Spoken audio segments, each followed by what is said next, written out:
بسم الله الرحمن الرحيم السلام عليكم ورحمة الله وبركاته وعنا ونكسن داوديال meel walba oo naga daawanaysaan waa mar kale tiye barnaamijkeena xiisaha lahaay codka haweenka barnaamijkaas oo idinkaaga yimaada Royal 24 gaar ahaan xaruntiisa magaalada London daawadayaal barnaamijkaas oo idin daadiyay aniga oo Mariin Axmed Kawle daawadayaal barnaamijkeena waxa inoogu martay ubax mataan oo ah hooyo Soomaaliyeed degan magaalada London ubax marka ugu horeysa waxaan kugu soo dhaweynayaa Royal 24 Mariin waa mahadsantahay adiga iyo Royal TV waa u mahadcelinayaa dhamaan dadka maamula Royal TV aad u mahadsantiin meesha ay u soo casuunteen maanta aad iyo aad ayaan adigana kuugu mahadcelinaynaa sida quruxda badan ee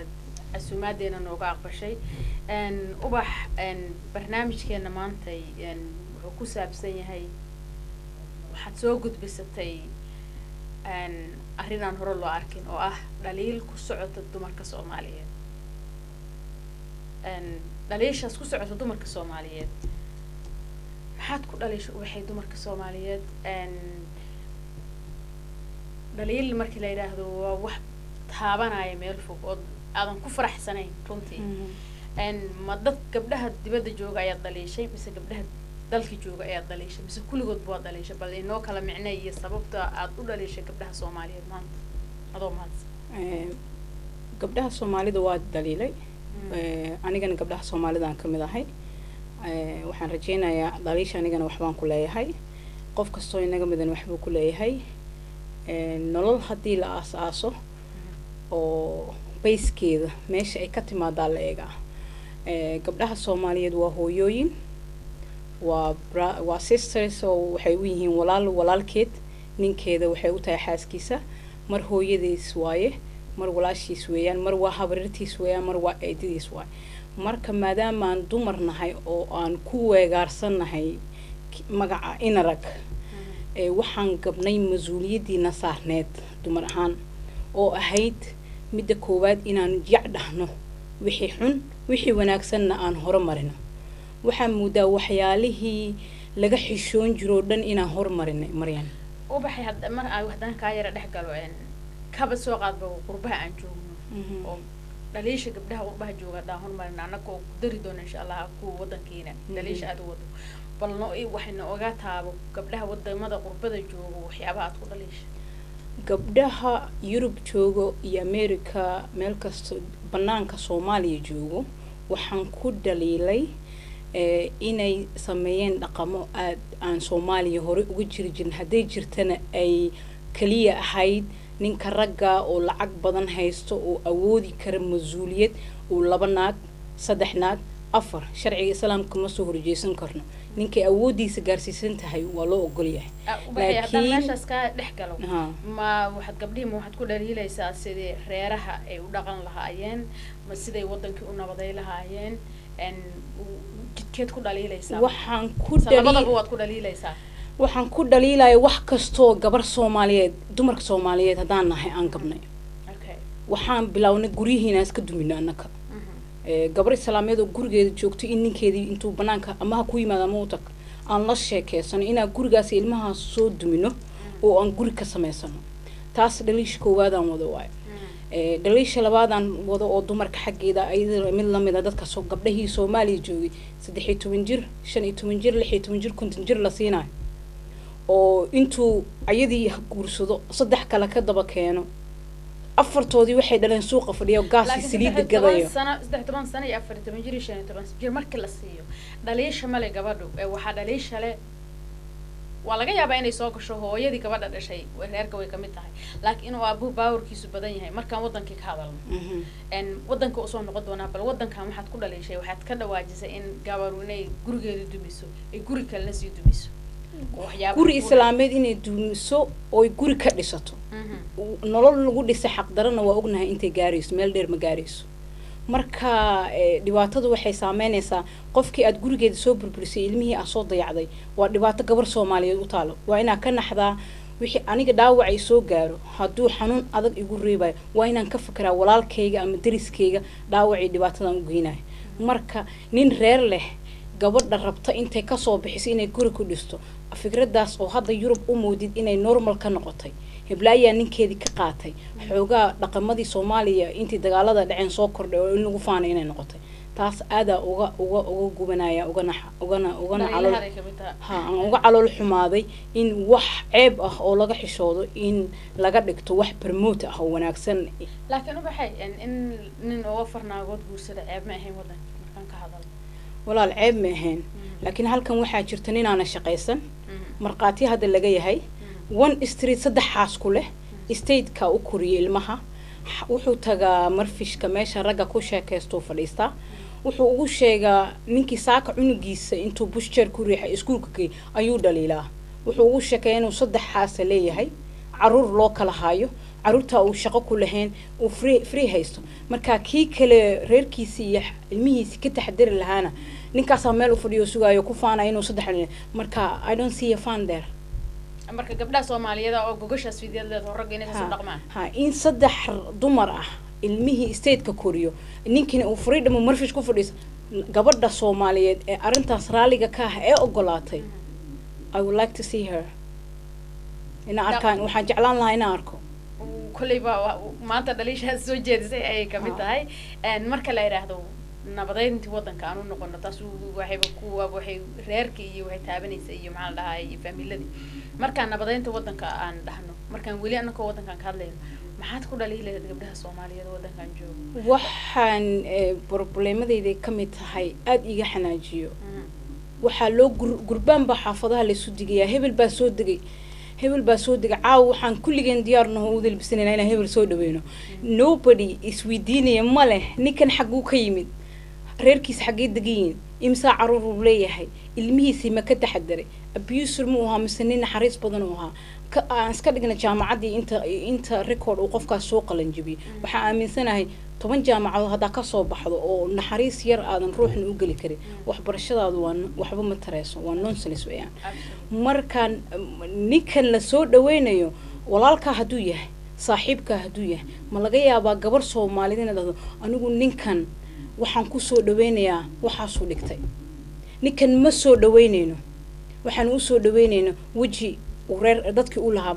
ma leenahay kartidaas inaan banaan la soo istaagno dadkii aanu gurbaan ugu timin nin aan waxba ahayn okay maxaa leedahay marka ninkii la soo dhaweynay gabdhaha Soomaaliyeed daliishoodu waxay tahay hadda sida ka muuqato inay nin kasta oo yimaado ay u qaadaan sacabka oo ay soo dhaweeyaan ayagoon fiirisi fiiga uu sito ninkaas ama waxyaabihi uu soo qabto oo aysan dhihin kaba soo qaadba nin wasiiraha Soomaaliya ninkaas waa wasiir Soomaaliya ka ahay shaqadaas wanaagsan u qabta alla ilaahay wuxuu astaahilaa inaan dhahno waa mahadsantaa oo soo dhaweyno laakiin ay sameeyaan inay mid kasta iska soo dhaweeyaan oo qarash ku bixiyaan soo dhaweynta marka hore waxaan u maleyn jiray inay muhiim tahay inuu ninkaas meesha intuu fadhiisto la wareysanayo oo naga jaahil bixinayo wuxuu galay iyo wuxuu guday iyo wuxuu soo qabtay dadku u sameeyay wuxuu qaban doono iyo waxaan ka filanayno wadanka ilaa banaankan joognaay marka ma helo Janice oo wax ku sharxo isaga Janice uu ku carraa la siinaya uu soo fadhiisanaya dumar baa hor istaagay gurbaan baa loo garaacaya waa loo heesaya macawis baa la huwinaya maxaa la dhahaa shaal baa la huwinaya waa la daba joogaya ninkii I don't see a function there basic foundation ka waa maqan yahay marka the whole waxa maqan ninka aanu hada 2016 for example madaxweynaha doornayna waxaan maryan waxa tahay wariye Soomaha oo maanta caan oo la yaqaano TV-gan Royal waa u mahad celinaya programmada iyo dadka masaakiinta bulshada baahidooda ha qabtirtaan oo soo dhaweysaan oo nin dadaan la wareysaneen baad keentaan ninkaasaan aniga ku raacsanahay nolosha macnaa ninka maskiinka la gabo hadad kor u soo qaadid daas humanity-ga Royal TV ay tusinaysa maanta su'aashii like ninkaan in caleema la saaro oo meel lagu soo dhaweeyo oo laga daba qablay ayadoo loo fiirin waxyaabaha uu salka uu kasoo jeedo iyo wuxuu qabtay ayadoon lagu siinaynin maxaa la dhahaa loo fiirinayno la dhahayn alla ninka shaqo qurux badan u qabtay aan soo dhaweyno oo kaarbad casaan u fidino sababtoo ah wanaagaas oo madalka ka soo qabtay ama wanaagaas uu inta ka qabtay ayadoon la dhahayn loo fiirinayn oo la soo dhaweynayo oo qarash la gelinayo nin been ku socday marka gurbaan loo tumo beentiisii waxay u yeelatay logo Soomaha nin isbaroobeynaayo oo rabo inuu meel madax ka noqdo ama inuu dadkii isbara bulshada u yimaado waa inuu hadalkiisa la dhageysto mowqifka uu wato la ogaado ma ogaanayna ninkii gurbaan baan qaadnay nin fiican ah dad baa ka hor hadlay ruuxu doonahaada marka aniga dumarka Soomaalida waxaan ka rabaa guriga ka soo baxday I know walaalkay for example walaalkay nin fiican maaha ma laga yaabaa anigu waan sameyn lahaa walaalkay nin fiican ma ahan jagadan uma qalmo mana la fadhiisin karo waan oran lahaa hadduu walaalkay Soomaaliya tago gabar 16 jir la siyaanu qalmin horena waan u dhahay waan dhihi doonaa waan u dhahay walaalkay gabadha la siyo ma qalmaan ku yiri I did sababtaan uu yiri walaalkay waa aqaanay gabadha 16 jirka inuu qasaarinayo waa waana qasaari marka waxaan ka rabaa gabar kasto Soomaali inaanu wax daboolin maadaama annaga bayski wadanka nahay raggan ninka ragga soo shaqo tagay president ay Soomaali madax u noqonay oo naagu ka soo kacay inay naagta kula soo dardaaranto maxaa maanta soo qabanaysaa masaakiintii wax ma siisay wax ma u qabanaysaa dadkii cadibnaa wax ma ka qabanaysaa gabdhaha yar oo 13 jirka dumar baa Soomaali joogo naaga waaweyn oo wax bartay ama dawlad ka soo shaqeyn jiray oo aan ka gubaneyn arintan ragga shanta naaga aroosay saaka mid bixinay mid kalena galabta lagu soo xiray afar buuxinay meesha sharci islaamna ma dhigayo mid gaalana ma dhigayo laakiin Soomaali waana ceeb Soomaaliya haysata runtii nin konton sano jiro in 16 jir waan u garaabaya gabar Soomaali joogtay aabeeda doo bixiyo baahida nin baahi hayso wax dab ku dhacaya marka I do understand their situation darufta ka adag dadkan gabar UK joogto oo nin laba naag qabo saddexeenaysa oo aanan wareysan labadii gabdhood ku horeeyay in ilmihi la korin isbitaalada kaligood ku cadiban yihiin waxay gabar saddexaad ninkaas ugu gashaa ma sheegi kartaa Maryanay waa arin laga sugaay dadkan gabdhaha Soomaalida arin u taalo inay ka jawaabaan iyaga looga baahan yahay marka waxaad leedahay dhaliisha saas ay ku leeyihiin meel kasta iyaga qasaarina gabdhaha Soomaaliyeed waxaa la siiyaa la ugu dambeyntii wadanku waagi oo dagaalku ku dhacay dagaalka sokeey ilaa hadda mar kasta gabdhaha Soomaaliyeed waxa la yiraahdaa wadanka iyagu ku dhisan yahay wadanka iyagu ku taagnaay meel kasta iyaga ordayay iyaga wada dadkii biilayay maxaad gabdhaha Soomaaliyeed garaadii loo xiray maanta inaad ku goyso ay ku u fikirtay markii dagaalka dhacay gabdhaha meedkay guri jireen dadkay caawin jireen wadanka nabada ay imaanaysaa lahaa sheekada markii dambe waa isbedeshay waxay doontaa isku bedeshay way still bini aadan baanu nahay oo aniga waxa ilmahayga gaajo ma dhigi karo dariskaagana gaajo ma dhigi kartid gurbaan markaad qaadato oo nin beena gurbaankaas u qaadato oo barita gurbaankii aan u tumay ninkan aan runta wadanin aan u garaacay ma safar gareynaya ilmahaaga kaliya ma safar gareynayaan dadka dariskana way safar gareynayaan Maryan Soomaha sax marka ma ilama qumana in Soomaali Maxamed dumarka maanta joogo hooyooyinkeenu kala maaha hooyooyinkeen gaajana way ku samreeyeen dharagna way ku sameeyeen laakiin runta way sheegi jireen nabad waxaan u maleynayaa maanta inaan arin raga uga nafadinin runta fiican because ninka raga anaga waa in rag dumarka wado inakina waa fadhiisanay qardaradii iyo qaladkii laba bari neecaw aan helayno ayaan xaqiiqdii aanu ahayn ku ilownay dulmiyaan ku taarnay si aan laba bari anigana u anfacdo nolosha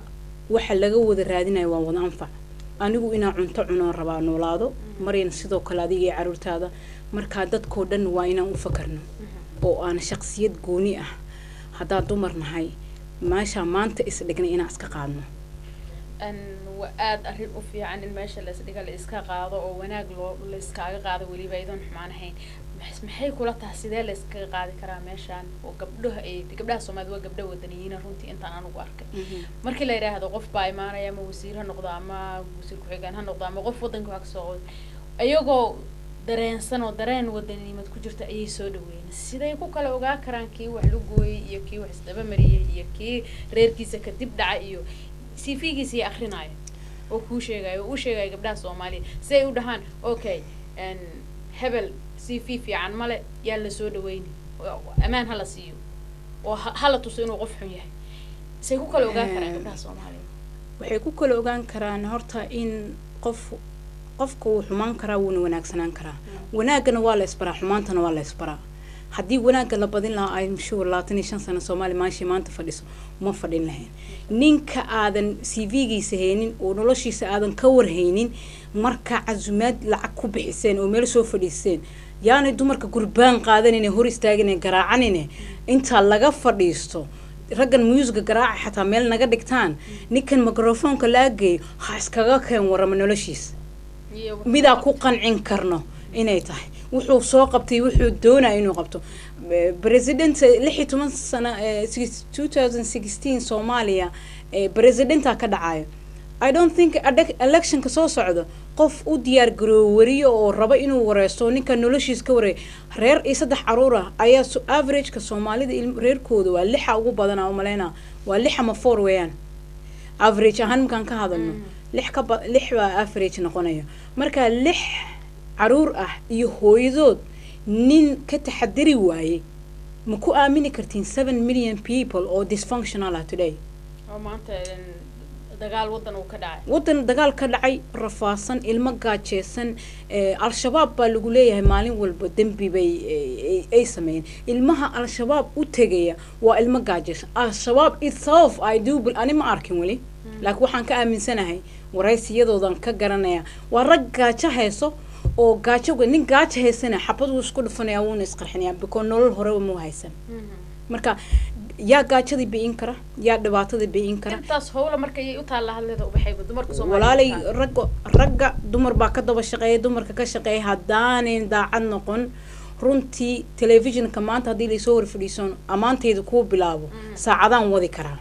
laakiin isnada amaanta aniga aan ku sheegtay markaad albaabka xirato oo cid kale aan ku labeenin wadnahaagi ilaahay kaliya tahay ruuxa aad tahay adiga qofkaas aad tahay not markii lagu daawanayo action kan abuurayo ya wanaaga wadnuhu ka imaada labadii ruux oo wanaag ku heshiisana I think Soomaaliya inay dhisi karto 10 rag hadaan u dhiibsano oo 30 dumarana daba dhigno wadankeenu uu hagaagi lahaa sidee lagu daba dhigi karaa kula taa marka oo in looga shaqeeyo u baahan tahay arintaas waa arin aad iyo aad u fiican in la furfuro albaabadeeda dumarka Soomaaliyeedna aad u malayso inay amaba yihiin runtii oo quraano markasta aan u ololeeyon u hadloon u gabiyoon meel kasta u istaago inay yihiin dumar adag oo howlahooda qabta haddana bahashu meel bay laadahay oo iska raaci laadahay meeshay noqotaba haday dumarka dhinacooda noqoto iyo haday xaragga dhinacooda noqoto sidee kula tahay in meesha dumarka uga haboon oo haday wadamadii qurbaha noqon lahayd caruurtii joogtay iyo reerihii joogay iyo wadanka haday noqon lahayd sidee bay dumarka Soomaaliyeed marka u soo kaban karaan oo u hana karaan inaan raggeena aan toosino jidka toosan sidee baan u hana karnaa kula tahay walaalay waxyaalaha adduunka ugu waaweyn dadku isku diro waa financial which is dhaqaalaha maanta Soomaaliya nin kastoo madaxweyne ka noqdo ama wasiir ka noqdo ruux kasta uu roorooyaa gabdhihi aan waligood wax qorin oo waxna aqrin baa goboladooda intay tageen MP isku soo diyaariya oo qosle ma garanaysaa MP ma doonay inaan noqdo mas'uuliyadaad ku rooraysa hadaad waxba ka qaban karin dadka aad rabtid inaad wax u qabatid waxaad biri aakhiradaada ku seegaysid waxaan kula talin lahaa dadka ka fiirsan meesha artina fadhiisatid baadaad waxba ka qaban karin waxa laga Europe ku noolnahay Soomaa dad baa la shaqeynaa every day waxa waay 80% shaqadan qabto waa laga rabaa 20% mistakes hadaan sameeyo ama wax laga xado waa la daayaa waa la isku ogyahay waa wax ka jiro wadankan aniga ku ogaay wax qofkii Europe la shaqeeyana not 100% qof shaqo soo provide garay ma jiro 80% hataa wixii lagu diro soo xareysin then 20% is forgiven Soomaaliya waxa ka maqan million hadii lagu dhiibo 800 soo diyaari 200 waa la ilaawi karaa laakiin ninka maanta madaxweyne u socdo ku dhahay madaxweyne rabaa he's thinking 900,000 inuu qaato oo 200 soo shirto 200 dadka asaga ag joogto inuu siiyo marka dadkii minority-ga ah ee wadanka baahnaa ee baahida haysa ee rafaasana waxba looguma talgelin marka wadanka ma hagaagay 10 madaxweynaha soo marto Soomaha intii I don't know 5 sano la soo dhaafay intii madaxweyne mid ka dambeey waxba bedeli ma leh laakiin taas waxa la dhihi karaa dadweynaha laftirkooda aysan hore u socon dadweynaha waa dadka wax abuuray guryaha ka dhisay businesska Soomaaliya hadda ka jiro waa private sector it's not a public sector waxa ku eedeynaya banki baa loo furay Soomaaliya wadanka bankiga laga furay waa Soomaaliya dhexdeeda lacagta laga soo withdraw garana waa dollar waay sidee ku dhacday adduunka meel kasta u tiro gareysta localka currency-giisa soo baxsataa Soomaa hadii qaladkeena ragii wax abuuray waan u mahad celinayaa ragga guryaha ka dhisay businesska ka abuur waa u mahad celinayaa laakiin waxayna talada ku darsan dadka ay business ku abuureen dadka taajiriinta kaliya miyay u abuureen nolosha waa maya markaan nolosha aan abuureyno ama dumar ahow aan nin ragna ahow dadka aad wax u qabanayso waa dadkaa hooseeya 20% cun 80% si so next 20 years aan dhisna wadankeena dadkan wadanka dhisayna dumarka ka koowa dadka la rabo in la dhisana waa ilmaha aniga waa duqoobay dadka iga sii horeeyay iga sii tuqsan yihiin you know waqtiga waa essence weeyaan waa yar yahay waqtiga goor laftaan laga wadaayo male ku talagal inaad taariikh ka tagtid inaad taariikh wanaagsan ka tagtid nin wax soo kordhiyo taalo loo abuuro la xuso ciyaalka looga sheekay historygeena wuu baabay archive ma jiro qof wax qoro male ummadda dhan way isdabaroorayaan I don't understand wax president loo raadinayo qof kasta waxa la imaado iska wax qabsidii Soomaaliga farta Soomaaliga loo yiraal noqo madaxweynaha labtirkiisa dalka dhex galo gabar Soomaaliyeed oo soo sharxay madaxweynenimo inay 2016 ka qayb gasho gabdhihiina dhaliilad wada gabadhaas oo kale to anagu hadda iyada gooni u taabanayna gabdhaha Soomaaliyeed laftirkooda way ordeeno way dadaaleen oo madaxweynenimo heer soo sharxeen istaageen wasiiray noqdeeno qaar ku dhintayo qaar ku dhaawacmayo qaar caruurta halkan kuriyo maxaa la dhahaa way ordayeen intaas ayaga laftirkooda ma jiifaan laakiin dhaliilaha hadda aad u soo jeedisay waxa kamid inay guriyihii ay si yar u dumiyaan inay wadankii dadka wax qaribay ay taageeraan oo maarta qarashkooda ay ku bixinay ay ku taageeraan wadankii gabadha yar ee joogta marka hadda wadankan ka noqon wadanka kan ka hadal gabadha yar 15 sano jirto ee baahan waxba haysan markay guursato nin ay u aragto maanta inuu jeebkiisa wax yar ku jiraan ayadoo u fiirin meeqa ka horeysa ama wax maxaa ka jira meesha wax dambiyo leedahay ma jiro maanta ku dhaliili karto duruufta sidaan hore u weeray duruufta in la kala qaado waa ninkay duruuf qabsato gobina waa ku dhacaa because duruufta ka adag ninkaas positionkiisa ma istaagi kara laakiin nin dhergan oo same duruuf ku dhacay ninkaas ma siin kartid qofkaas dumarka gar ma siin kartid garna ma siinay diinti kama soo horjeedi karna Soomaa ninkan raga waxa loo ogolaaday afar loo ogolaaday shariicada islaamku sidee afar ugu ogolaatay iyo wixii la faray ma gudanayaa hadduu gudanayo uu nabad qabaa ninkaasiyada dambi uu galay male gabadhina dhibaato kama muuqato laakiin nin aan afar naag intuu guursaday afartiiba naagtiisa uurleel ay suuqa fadhida ee gaas gadayso arrintaas waxaa u maleynaa ruux bini aadan oo damiir la wadna leh inuu ka damqan lahaa ragga ag joogay daawan aniga ma aha inaan dagaal galo dumarkeen inay dagaal gashmaan rag baa jooga meeshaas ee dhibaatada ka jirto waa inay ragga u damqadaan because at the end of the day gabadha ninka sameynay ninka maanta intuu gabadhan guursado suuqa waxa uu haynin suuqa yiraak orod ka soo xamaalo miduna gaas iibiso miduna dhuxul iibiso miduna cusbo iibiso miduna maaragtay halka oraxda maanta ranay soo fadhido gabdhihayga ka raaliya ninku wax uu ka qaba kara male siga uu guursado because diinta u banays laakiin gabdhaha laftirkooda eed hadda aad soo jeedisay gabadhii guurso bay u guursatay wax dambi inay gasho uma aragto inay ku dhacdo qaladkaas ninkan saddex u heystay ayadiga booskaaga ma banaanay intuu culeys kugu sii kabi lahay ka soco mid kale oo kaliya raadsan ama iska shaqeyso dhuxushaada iska gadoodon waxna guursan mama Soomaaliya jirta laba daran mid dooro ha nolosha agleys waa inay anfac kugu soo kordhiso hadayna anfac kugu soo kordhineenin oo laba jeer bar rafaadkii ashal ku jirto ma joogayso mid ku kaliya la qaad Soomaa waxa aniga ceeb ilaa مسؤولية هذا يوروب رباطوين كقوة وين يوروب كجرو نين شقيستو ينين باهم دمر كيالو صوفا ليست عادة صدقاً كسومالي ملهن دمر كمسؤولة كل تمسرق دمر كمسؤولة سبب وحوجه مسؤول تاعي for example أنا قاعدين قرصدي أنا جي نينك بينو يقصو حركشتي markaan beenti ka yeelay markay guriga timaade riyaa wuxuu ii sheegay uu ii soo sheegay ayaan rabaa inaan ku dhaqmo haddaan ka waay macsalaam aan dhahaa the highway brother so next kuma sahlan na kale uu tagaa same thing ay ku sameynaysaa mid kale uu tagaa marka dambe ninkaas cagiisu ku istaagaa inuu wax qabsado naagu wax ka bixiyo uu nolol la qaybsado uu sameynaa qaladka anaga ma leenahay kaas aniga markaan soo buriyoon dhaho noloshaan ma aha noloshaan raadinaa excuse me brother aan ku iraado macsalaama gabar baa xareynayso gabadhii ugu dhagan marka hadayna xareen oo seemtin ku tira ninka ragga lugiisu ku istaagi lahaa marka dambiga anaga iska leh marka waad leedahay anaka u dabcin inaga u diyaarinay nolosha loo diyaariyay marka hadaad nolosha u diyaariso bartay haduu si haysan waay he's gone next door sameynayso the next door na sida sheegtay guru qayaana ku aamin wax dheel ku dhismay uu duma waxa la geed roor lagu koro roor lagu soo dagay daha Soomaali Soomaa the whole case Soomaaliya maanta oo idil meeshay taagan tahay ayaa cadeena nin walba xaq dar uu dhiibay dadka dhan ma wada xumo absolutely dad badan guriye badan oo dhaqan oo ku daydo oo rag bushir jiidan ku dhahaa I'm proud of you on the street Soomaali ah oo nin iga weyna maalin ku iri waa kugu han weynahay ina arko adoo ciyaalkaaga bushir ku jiiday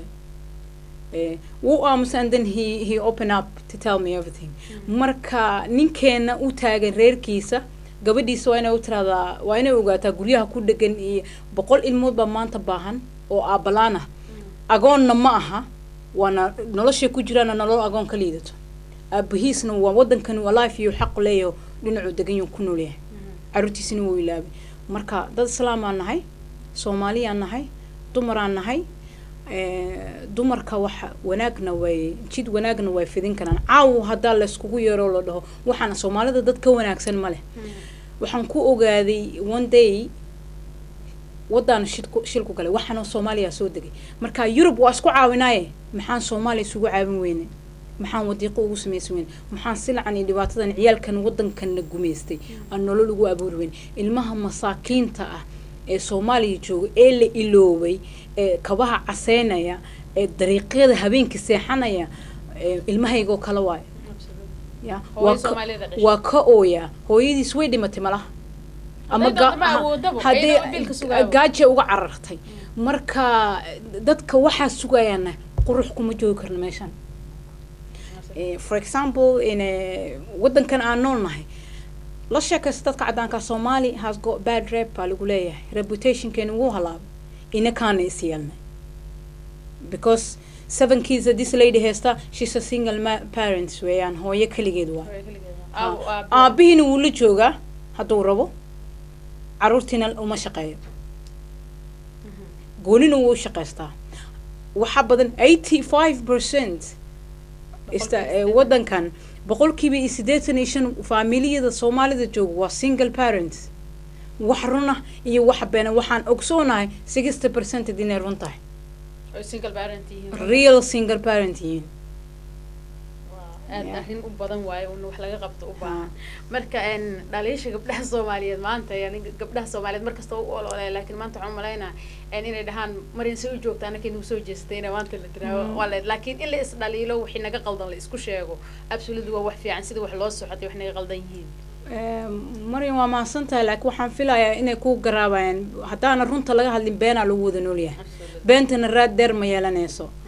marka kulligeen waxaan ku wada dhaceynaa ceelan loo wada jeedin wuxuu ka soo bixi doono mugdi ah marka qof kasta shakhsiyadiisa isaga iska leh go'aan ku gaaro ku socda marka adiga hadaa naqal qof gabar walaasheen oo kale oo qaldan aragtid taada adiga iska bixi qofkaas gooni ka soo istaag kuguma raacsanid qalad ma marka hadaana unaka is ceshano I'm sure waxaan ogahay inaan nolol haysan lahayn maanta meeshan joogno haddana waxaan rajeynaa election keena dambe 2016 ka hadduu doono in adeerkay ha ahaado waxaan diyaar u ahay inaan la challenge gareeyo oon weydiiyo wuxuu doonayay inuu dadkan ugu qabto ducana waana habaari ducana waa u furi lahaa waana sameeyay wiilan campaignkiisa waday oo televisionada la tagnay ayaan waxaan ku yiri haduusan keernayn wadankana burburin doon ilaahay uma sahlo ilaahay uma sahlin absolutely waa arrin fiican in ducada la dal habaarno ducada lagu kooleereed ilaahay haduu umada qeyr u yahay wanaaga uga dhigo marka dumarka Soomaaliyeed aan soo noqono dumarka Soomaaliyeed maanta jooga xageeban wax ka xirnaay kula tahay wax ka sameynaa wadankan markii la yiraahdo hooyooyinka joogo bulshada la dhacdhacaayo oo guriyaha qaar ka duwan iyo kuwa gurbaanka tumaay hadaan isku soo duubno xageeban wax ka xirnaay kula tahay dhexda intaan xirano ilaa ma nasan dumarka Soomaaliyeed ma nasan oo intay meel iska fadhiisteen walba cilaan saarteen ma aysan nasan intaas afaday bixiyaan inay ilmihii koriyaan inay maaragtay rag soo dhaweeyaan inay rag aad badan u soo jeedisay oo saddexdan agood halka street ku qaba ay hayaan oo caruur ka dhalaan bal xagee bay kula tahay adiga wax ahaan inaan wax ka qaban inaan soo arrintaas si loo yareeyo ilaa wax kasta waxay leeyihiin bilow iyo dhamaad dhaqan kasta oo qaldan waa dhaqan ugu qaldan kaas runtii ninkuna afar guursada ceeb maahan laakiin inuu sidii raggii Soomaaliyeed la yaqaanay oo afartii saxaas iyo caruurtooda daryeelo ayaa la laayahay sayla tahay oo hadda iga ka muuqata hadalkaada marka xagee bay kula tahay inaan ka qabano oo dhahno okay halkaan aan ka qabanaynaa si dhaqankaas qaldan u haro unooga haro su'aal wanaagsan waay sababtoo ah aniga gabdhaha dhale hooyo kastana waxaan u maleynayaa inta badan inay gabdhaha haystaan haddayna haysana wiil ay haysataa gabadhaada marabtid silca aniga soo maray maraba gabadheeda inay marto jid qaldan hadda aniga maraba inaa gabadheeda marsiiyo marka inaa waxaan raadinayna waa future mustaqbal ilmaan dhalena waa korinay ilmaan waxaan u korinayna inay nolol horumar gaaraan marka ilmaha aan tusno jidka saxsan maxaa ku tusi kartaa haddaad adiga hooyadii baxdid naag ninkeeda soo qaadatay aad la nooshahay ilmihii ku daawanayaan gabadhaada waxay u arkaysaa arrintaas inay normal tahay aabaheed inuu dhowr guriyo hore iska soo lahaa maantana gurigan joogo berina guri kala yeeshay isagoo inta joogo marka arrintaas waa arrin qaldan oo sii soconayn midda koowaad taas horta waa inaan saarnaa mowqifka intaas joogsataa in gabar guriga aad guri baa rabtaa okay waaye wax farxad leh waaye we all wanted laakiin si nabad ku jirto aan dhaawacna ku jirin qof kalena aadan u dhaawicin most important ciyaalkii yaryaraa aadan agoon uga dhigin oo aabahoodii aad usoo qaadan ka fakar meeshaa guri ka dhisanaysid inuu guri sansan yahay waxaan kaloo farayaa beenta gurbaanka beenta ahee la wato hadduu yahay walaalka hadduu yahay qabiilkaaga hadduu yahay saaxiib badanaa saaxiib hadda I think people inay qabiil iska soo nacayaan sidaan filaya insha allah inay taas socotaan aan jeclaan doonaa because dadka ay waxaan idin rajeynaa inay bini'aadanku wax bartaan oo ay ka tunaazinaan adduunka postcode lagu xisaabimaa postcode xaafadda ciyaalka xaafadda haddaba waa dhahnaa ciyaalka xaafadda idoo qolo loo fiirin exactly marka ciyaalkii xaafaddeena inaan kusoo noqono ciyaal xaafadaas ku caawino waa arrin aad u wanaagsan marka gurbaanka ay tumayaan kaba soo qaad gabdhihii Soomaaliya halkan jooga London anaka joogna badanaa madaxdu ka tagaan oo yimaadaan ninka Soomaaliya noo aado maanta intuu geesi iska dhigayo ama geesi bay hawo dadaal qofka Soomaaliya wadanka nabadda ka tagay wadanka tagay oo hoolka soo qabtay waa arrin aad u culus oo maaragta maanta idoon lacag iyo loo fiirin iyo inuu qofku ku soo baxo haddana waa arrin adag si kastaba ha ahaatee gabdhihii Soomaaliyeed say ku inay ignore gareeyaan ama ay dhahaan ma soo dhaweynayno ama wax ma qabanayno ma tusayno wax qabashadiisa waa arrin yara adag si kastaba ha ahaatee gabdhihii sida ay ku kala saara karaan marka raggaas oo ka fiican u dareensi lahayn inuu fiican yahay oo kor ugu qaadi lahaayeen soo u sii fiicnaado kan xunna iskaaga dhaafi lahaayeen saan raba ku weydiiyo dhahdaan okay kan dhinac naga dhiga gabdhihii Soomaaliyeed meel uga soo wada jeestaan waxay u baahan tahay ay laftirkeedu campaign in loo tuso sababtoo hebel anaa isku fiican ama hebel anaka reer hebel isku ah kaale heblaay la soo dhaweysay u harto gabdhihii Soomaaliyeed sida uga dhaadhici kartaa adoo maanta hortooda fadhiday inay iska daayaan taas ay u fiiriyaan qofka uu yahay qofkaan iyo wanaaga wadankiisu sameeyay iyo wanaaga reerkiisu sameeyay sharciga soo dhaweynta dhan naga qaldan kaas hadii la saxo problemada kalena way saxayaan waxba jidba wadiiqa ku guridaa soo dhaweynta waa muhiim waay qofka in la soo dhaweeyo qof wanaag noo wada ma garanayno bini aadan aan nahay ilaahay un baa calooshaada og wax ku jiro annagu waxa waay afkaaga waxa ka soo baxo un baan aan eegina oo cimri ku qaadanayna ninkii yaqaano dariskiisa oo ka wareysatay waxa ka sii muhiimsan su'aasha in la hor fadhiisto hool ha lagu qabto public ha lagu qabto meeshii doona ha lagu qabto music in meel la dhigo bramburkii boodadan iyo amaantan waxay doontaba ha ahaato ninkan amaan ha lahaado ama yuulhanin rag waa amaan uma baahno laakiin wuxuu u baahan yahay su'aashii caawa uu meeshan usoo fadhiistay inuu ka hadlo iyo wuxuu soo qabto waxaa arkaysaa meel kasta heeskii calankaa la daaraa macnihii heeskii calanka I don't know in qofaa la soo dhaweeyey I don't understand madaxweyne ma aha waa qof caadi weeyaan calankii waa ku dheesheen waa gubteen waa baabi'iseen dadkiisa wuu baaba'ay wuu rafaasan yahay ilaa waddanka nabad saalaxa loo sameeyo calanka dhulkaa dhigi lahaa in la sida laftirkiisa u baahan yahay in la sida u baahan yahay sababta lagu sido hadday meesha la keeno haddii sababtii calankii waa la sidaa laakiin been baa lagu sidaa calanku waa in run lagu sidaa dhaawici ma dhammaaday agoontii ma la siiyey laamiyadii ma la dhisay maxaa loo qabtay bulshadii madaxweyne kastoo imaado lacag baa la siiyaa soo maaha yaa la xisaabtama madaxweynaha yaa la fadhiistoo wareysta yaa judge gareeya ninka prime ministerka waddankan every Tuesday guriga boqoradu tagaa he has to update the situation in here inuu soo sheego every week wuxuu sameeyo Tuesday kasta guriga boqoradu maqribka qoran yahay khamiis kasta halkaas u tagaa talaado kasta meesha soo tagaa oo laga wareystaa week dhan wuxuu soo qabto waa inuu geeyaa 2 week xataa lama siin inaka years by yaa la wareystaa yaa wax og meeshuu geeyey ma ogol marka ninkii isku soo diyaarinaya 2016 inuu madaxweyne ka noqdo millions gacanta loo geliyo way dhamaatay sheekadaas ani waa ka soo horjeedaa campaign-kayga waxaa waaye ninka meeshuu dhiibanayn waa nin public soo dhexgalaayo ilmaha iyo maatadii waa yeel baa rafaasan oo guryaha lagu dugaa waa nin xusaayo ninkii shalay baxay marka arrintaas waxaa leedahay dumarka Soomaaliyeed inay dhexda u xirtaan haddaad walaalkaa meesha keenayso iyo haddaad deriskaaga keenaysid iyo haddaad saaxiibkaa keenaysid iyo haddaa keenaysid adeerkaa waxaa idinka doonayaa si xaqa ku jiro caawa haddaad dhintay ninkaas qabriga kuuma raacayo camalkaagaa ku raacayo marka been qof ha ku garbinin bilixsaanak garab ha ku siinin because berito markuu meeshaas wax ka dejiyo dadku jijibinaa waa ku jirtaa so annaka dumar aan nahay qabiil inaa yeelana maaha because hooyo dhib kasta oo dhaca gabar Soomaaliyeed buu ku naqan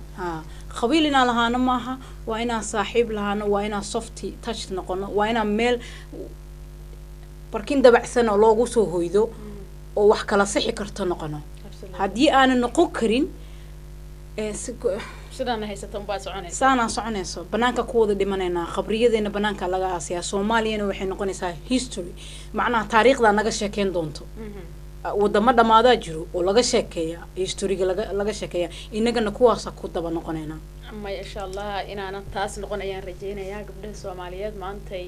dhaliisha la isu soo jeediyo ma ahan in maaragtay gabdhaha Soomaaliyeed xun yihiin ama ay maaragtay wax weyn ka qaldan yihiin laakiin waxaa jirto waxyaabo yar yar oo maaragtay dalcata yar oo haysato gabdhaheena anaka laftirkooda inaan dhexdeena is saxno oo isu sheegno waxyaabaha naga qaldan ay maanta meeshan soo fadhiisatay oo uga mahad celinaynaa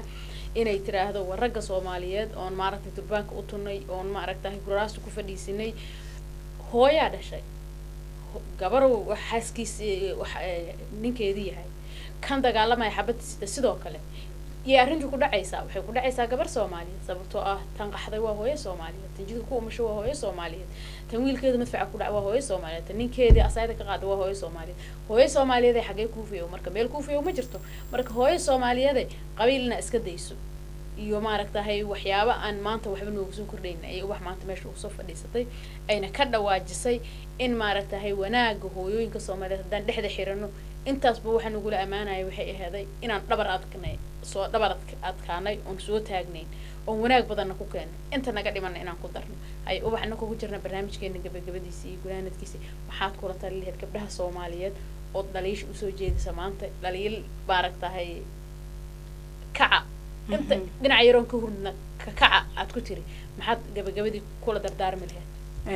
waxaan kula dardaarmayaa inaanan waxa aan idin sheegay iyo dooda idin soo jeediyay inay iga tahay inaan idin goobaabo geliyo oo meeshii aanu fadhiisanay aanu ka kacno qof kasto inaga mid ah mas'uuliyada saaran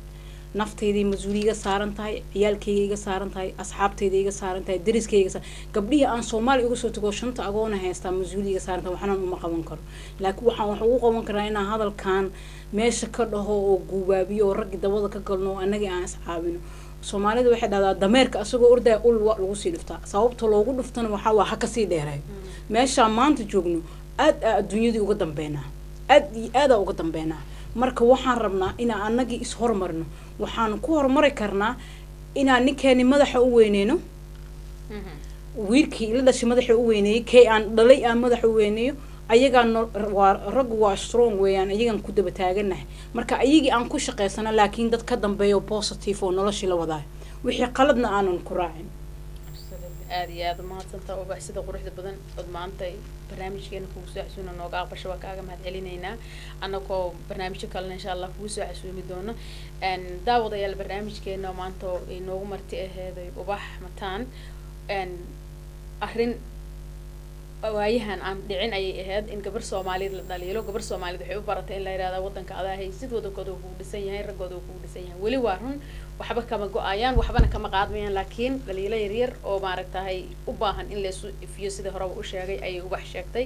ayagana waxaan filaynaa insha Allah inaan ayagana iska dabooli doono iskuna duuba doono iskuna maaragtay kalsoonaa doono wadankeena meel aan ahayn oo faa'iido nolol maanta ma jirto qurbo waa aragnay waa dhadhamina macaantiisa wax naga soo galayana ma inaysan jirin waa aragnay caruurteeni waa keenna waa ku dhalnay laakiin ma la kala noqon doonaa dadka iyagoo waaweyn imaadeen laga noqolaya kuwa hadda inta ku dhashay ma laga noqon doonaa iyagoo nabad ah hooyooyinka Soomaaliyeed waa shaqo noo taala waa inaan kacna dhexda xiranaa qabiil waxba noo mataraayo qof walba oo naga mid ah uu dhadhansho macaantiisa wuxuu yahana waa garanaynaa maanta inaan dhexda isqabsano gacanta isqabsano aan dhahno kii qalad wada maya kii geed hoostiis jooga maya kii madaxweynaha haduu qaldan yahay maya kii shida aan aragnay in dhahna maya dumarka Soomaaliyeed wixii maya dhahan waa maya laakiin hadaan u kala eexano kan waa in adeerkay kan waa walaalkay kan bariyan suuciyaal xaafadka ha jirnay asagoo lugta wax ku qasay aan isha ku fiirino ama aan ugu riyaaqno annakay nagu soo noqonaysaa shida kasta oo Soomaaliya ka dhacda ama qurbo ka dhacda gabar Soomaaliyeed ku soo noqonaysaa sidaas ogaada ay waanu rajaynayaa inaad ogtihiin aad iyo aad ayaan idinka mahad celinayaa barnaamijkeena dhinaca kaamirada adinkay anaga isku xiraysa waxa iga saacideeyay Faysal Macu Shariif iyo Naasir Yare aan barnaamijkan waxa idin la socodsiinaya anigoo Mareen Axmed Kawle waxaan u mahad celinayaa walaashay Ubax Mataan anakoo isku duuban Royal TV waxaan idin leenahay sidaas iyo Soomaalinimo iyo cadaalad iyo sinaan assalaamu calaykum waraxmatullaahi wa ta'ala barakaatuh